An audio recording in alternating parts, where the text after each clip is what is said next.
Tiga, dua, satu, buka bukumu, kita bertemu di T Edu. Salam jumpa kawan-kawan sekalian. Kita ketemu lagi dalam podcast T Education. Kali ini kita akan berdiskusi tentang satu topik yang tidak asing lagi bagi kita selain korupsi, yaitu tentang narkoba atau narkotika sebetulnya. Tapi sebelum itu, saya ucapkan terima kasih terlebih dahulu buat teman-teman sekalian karena telah mensubscribe channel ini. Jika memang kawan-kawan suka, silakan like dan share video ini supaya bisa bermanfaat lebih luas buat teman-teman sekalian. Baik kawan-kawan sekalian, kita akan berdiskusi tentang satu kata yang terkadang penggunaannya berbeda-beda. Ada yang menyebut sebagai narkoba, ada yang menyebut sebagai narkotika. Bahkan ada yang menggunakan istilah lain yaitu napsa. Sebetulnya istilah apa yang tepat dipakai untuk kondisi yang di Indonesia saat ini, apakah menggunakan kata narkoba, ataukah narkotika, ataukah napsa? Baik, dari segi kata terlebih dahulu kawan-kawan sekalian, ada 3 istilah atau 3 kata yang dipergunakan secara bergantian oleh banyak kalangan, baik pemerintah, bahkan pemerintah pun kita bagi lagi nanti ada BNN, ada Kementerian Kesehatan, dan lain sebagainya, menggunakan istilah yang berbeda-beda untuk menyebut satu kata ini, narkoba ini. Ada yang menyebut dengan istilah narkoba yang merupakan kependekan dari narkotika dan obat atau bahan berbahaya lainnya. Kemudian ada lagi menyebutkan kata narkotika tanpa ada embel-embel obat atau bahan berbahaya lainnya. Tapi juga ada yang menyebutkan sebagai napsa, narkotika, psikotropika, dan zat adiktif. Nah, sebetulnya kalimat atau kata apa yang benar dipergunakan? Apakah narkoba, apakah narkotika, ataukah napsa? Jawabannya adalah ketiga-tiganya betul dipergunakan. Tapi akan menjadi rancu ketika ketiga-tiganya dipakai secara bergantian oleh banyak pihak sehingga masyarakat sendiri kemudian kebingungan. Sebetulnya beda nggak sih antara narkoba, narkotika, napsa, psikotropika, dan lain sebagainya. Nah, kita bicara terlebih dahulu tentang regulasinya karena saya basicnya adalah ilmu hukum, sehingga kita bicara dari segi normatifnya terlebih dahulu, dari regulasinya. Apa yang dipakai oleh regulasi undang-undang untuk menyebut kata ini? Istilah resmi yang dipakai adalah narkotika di dalam Undang-Undang Nomor 35 tahun 2009 maupun sebelumnya tahun 22 tahun 97 menggunakan kata narkotika. Tidak mengenal istilah narkoba di situ. Yang dipakai adalah narkotika. Bahkan lembaga yang menyelenggarakan, lembaga yang melakukan yang ditugasi khusus untuk menangani perkara ini adalah BNN, Badan Narkotika Nasional. Lalu dari mana kata narkoba itu muncul kawan-kawan sekalian? Itu yang pertama pertanyaannya. Kemudian yang kedua, kenapa juga ada istilah napsa? Narkotika, psikotropika, dan zat adiktif. Nah, ini istilah ini dipakai di dunia medis oleh Kementerian Kesehatan menggunakan istilah ini sampai dengan hari ini. Narkotika, psikotropika, dan zat adiktif. Kenapa ada istilah zat adiktif? Karena di antara ketiganya, baik narkotika, psikotropika, dan zat adiktif memiliki satu ciri yang sama, yaitu dapat mengakibatkan ketergantungan, kawan-kawan sekalian. Itu masih dari segi kata atau namanya, kawan-kawan sekalian.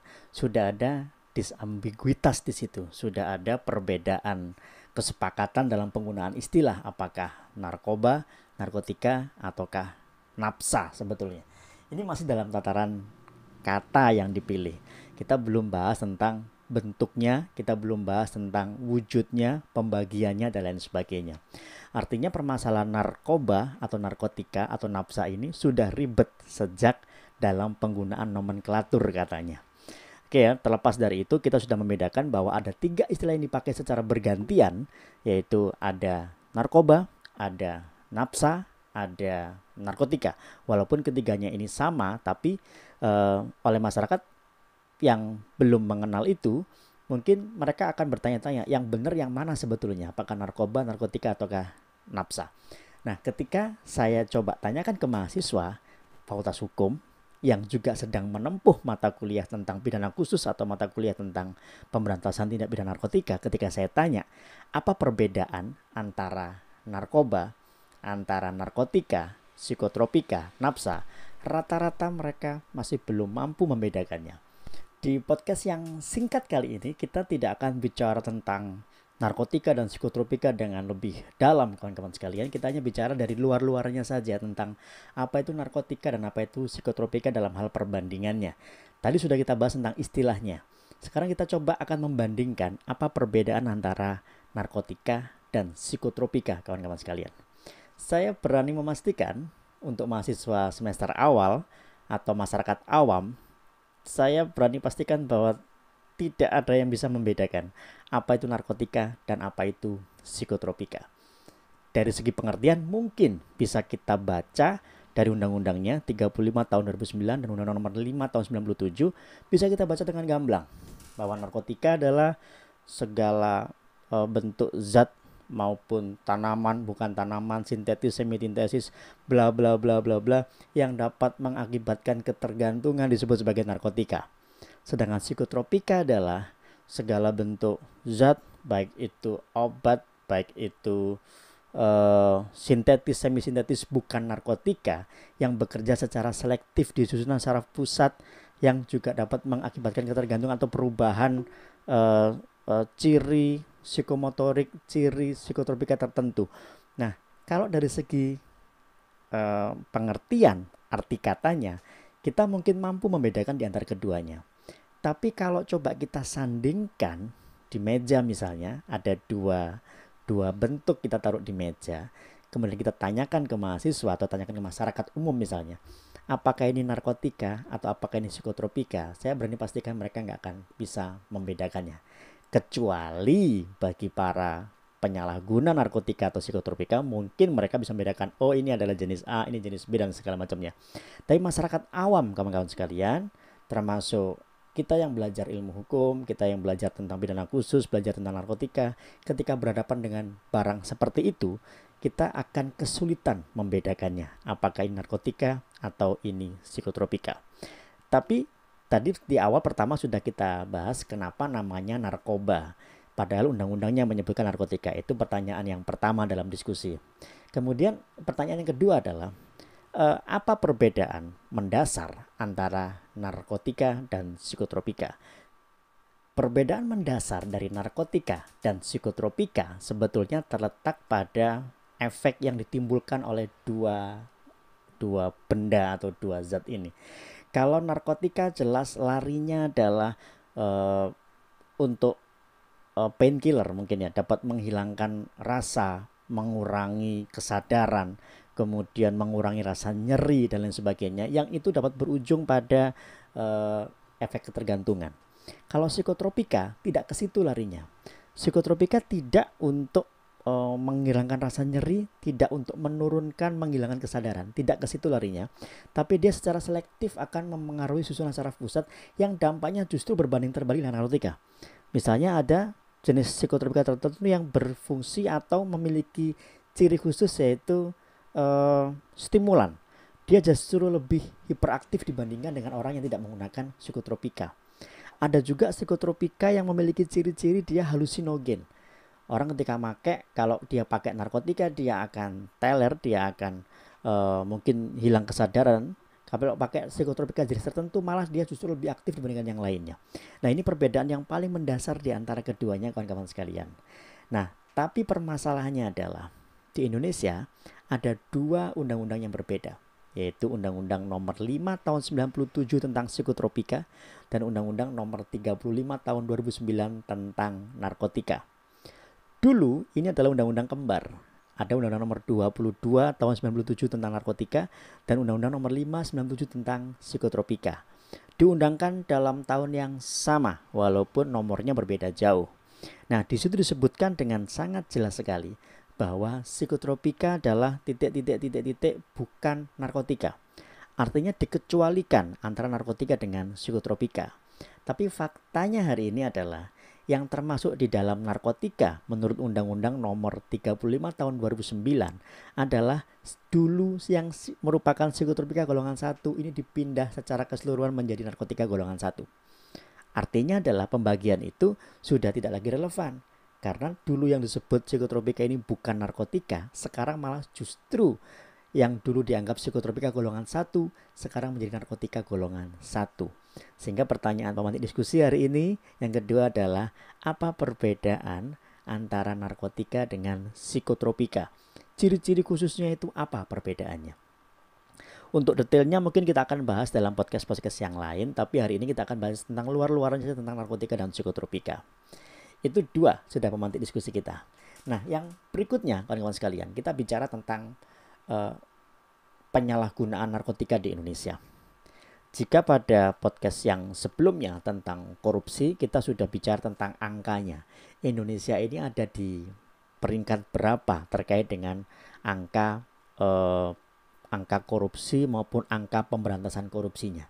Nah, sekarang dalam hal narkotikanya, kira-kira Indonesia ini dari tahun ke tahun mengalami peningkatan dalam pemberantasannya atau justru mengalami peningkatan dalam penyalahgunaannya, kawan-kawan sekalian. Berdasarkan data yang saya peroleh dari BNN dalam 3 tahun terakhir, mulai tahun 2018, 19, dan 2020 sampai bulan Oktober 2020, justru dalam 3 tahun terakhir jumlah kasus penyalahgunaan narkotika itu cenderung turun walaupun tidak signifikan. Ya, datanya ada di sini saya tampilkan. Ada kecenderungan untuk turun.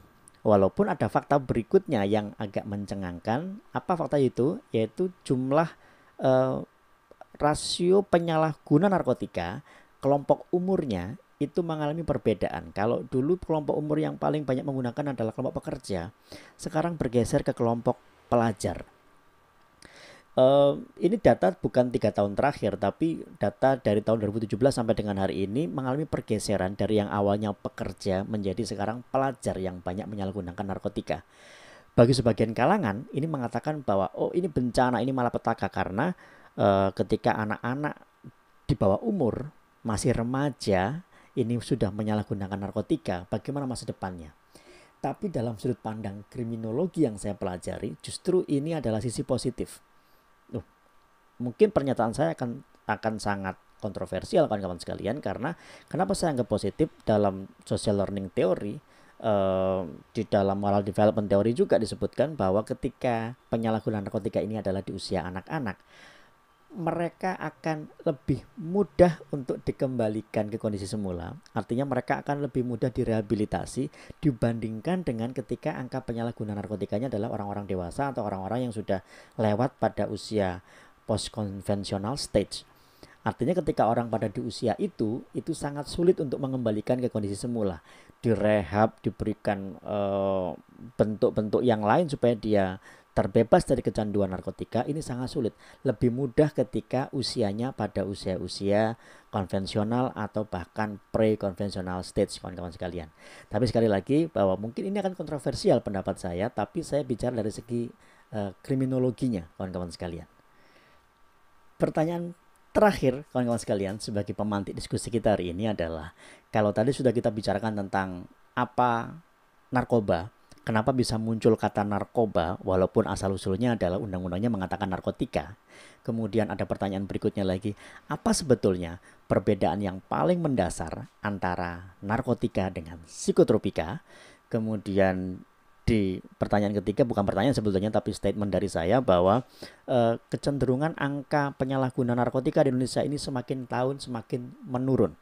Tapi rata penyalahgunaannya, umur penyalahgunaan narkotikanya adalah pada usia anak-anak. Yang kemudian saya sampaikan bahwa secara perkembangan kriminologis ini lebih menguntungkan karena untuk penyembuhannya lebih cepat dan lebih mudah untuk dilakukan rehabilitasi dibandingkan dengan angka penyalahguna yang ketika usianya sudah di usia dewasa atau usia-usia yang lewat dari usia remaja. Nah, yang terakhir kawan-kawan sekalian, pertanyaan pemantik diskusi kita hari ini adalah, pertanyaannya kenapa orang kemudian menyalahgunakan narkotika? Jawabannya adalah seperti halnya kenapa kita merokok. Kenapa saya analogikan seperti itu? Ada pembagian kenapa orang merokok, kawan-kawan sekalian. Sebelum kita masuk ke narkotika, saya akan coba analogikan dengan alasan kenapa orang merokok. Nah, tergantung sejak kapan saudara mulai belajar merokok. Ada pembabakan, ada yang merokok sejak dia SD, ada yang juga mulai merokok sejak dia SMP, Ada yang merokok ketika dia menginjak usia SMA, bahkan ketika sedang kuliah atau bekerja. Nah, ketiga tahapan ini memiliki alasan yang berbeda-beda kawan-kawan sekalian. Ketika saudara merokok di usia pelajar SD, maka alasannya biasanya adalah ingin tahu atau coba-coba. Artinya saudara melihat orang tua merokok, kemudian melihat lingkungan sekitar merokok, saudara pengen tahu bagaimana rasa merokok itu. Ini tahapan yang sangat dasar, tahapan yang sangat awal dan sangat wajar di usia-usia anak SD, kawan-kawan sekalian. Nah, ketika sudah beranjak di usia SMP, mungkin masih ada rasa ingin tahu, kawan-kawan sekalian. Mungkin masih ada rasa merokok ini seperti apa bentuknya. Tapi kecenderungannya adalah untuk personality change, untuk mengubah kepribadian. Ingat bahwa usia SMP adalah usia peralihan dari usia anak-anak ke usia remaja, dan dari remaja ke usia dewasa. Maka di usia SMP ketika saudara mulai merokok, alasannya adalah personality change, ingin terlihat keren. Karena saudara sudah mulai berkumpul dengan teman-teman sebayanya dan teman-teman sebaya saudara sudah mulai merokok, maka ketika saudara nggak merokok seperti tidak solidar kepada teman, sehingga saudara oke, kalau saya mau menjadi bagian dari kelompok saya, maka saya harus ikutan dengan kelompok saya, merokok juga usia SMP. Kemudian ketika saudara masuk di usia SMA yang hampir sama rentang usianya, yaitu usia remaja, alasannya tidak jauh berbeda. Anak SMA ketika merokok alasannya hampir sama, ingin terlihat keren, ingin bergabung dengan kelompoknya dan lain sebagainya. Tapi ketika saudara sudah usia mahasiswa di atas umur 20 tahun, bahkan ketika sudah bekerja di atas umur 25 tahun misalnya, tapi alasan saudara merokok adalah karena ingin nampak keren, terlambat. Nah, biasanya ketika usia kuliah, usia bekerja, saudara baru mulai merokok, alasannya biasanya karena saudara jenuh dengan pekerjaan, stres dengan pekerjaan, sehingga harapannya ketika merokok juga bisa mengalihkan, meredakan stres dan sebagainya. Nah, alasan sama pun ini melekat pada narkotika. Ketika anak-anak menggunakan narkotika, alasannya pasti coba-coba. Kemudian ketika remaja menggunakan narkotika adalah pengen nampak keren, pengen personality change dan lain sebagainya. Dan ketika usia dewasa menggunakan narkotika, alasannya pasti karena stres, karena banyak permasalahan hidup, sehingga dia pengen lari dari masalah hidup dengan menggunakan narkotika. Bagaimana kalau seandainya usia 25 tahun atau di usia hampir 40 tahun seperti saya menggunakan narkotika karena coba-coba? Apakah ada yang seperti ini? Masih banyak faktanya. Nah, apakah fakta yang ini usia dewasa, usia sudah bekerja, bahkan usia sudah paruh baya seperti saya menggunakan narkotika karena faktor coba-coba, maka sebetulnya ada yang salah dengan proses berpikir kita. Karena di usia ini sebetulnya bukan usia coba-coba lagi. Karena ketika alasan coba-coba itu baru masuk di level umur 35 tahun ke atas, maka kapan dia bisa berhenti narkotikanya? Jawabannya adalah tidak bisa secara teori, kawan-kawan sekalian. Nah, jadi alasan kenapa orang menggunakan narkotika, jawabannya juga akan beragam sesuai dengan kelompok umurnya sebetulnya. Karena tidak mungkin anak SD pakai narkotika alasannya adalah karena stres, banyak beban pekerjaan. Nggak mungkin, pasti karena coba-coba. Nah, ketika orang dewasa memiliki alasan menggunakan narkotika karena coba-coba, maka ada yang tidak tepat dalam pola berpikirnya, kawan-kawan sekalian. Terima kasih, itu sangat sederhana dari saya membahas tentang narkotika, narkoba, nafsa dan sebagainya, walaupun dari segi pengantar dan pengertian katanya untuk lebih detail akan kita coba bahas dalam podcast-podcast yang lain. Sahabat kami, terima kasih buat kawan-kawan sekalian karena telah menyaksikan tayangan ini. Tetap sehat selalu, nanti kita akan bertemu di T Edu. Salam sehat, saya T Effendi, sampai jumpa.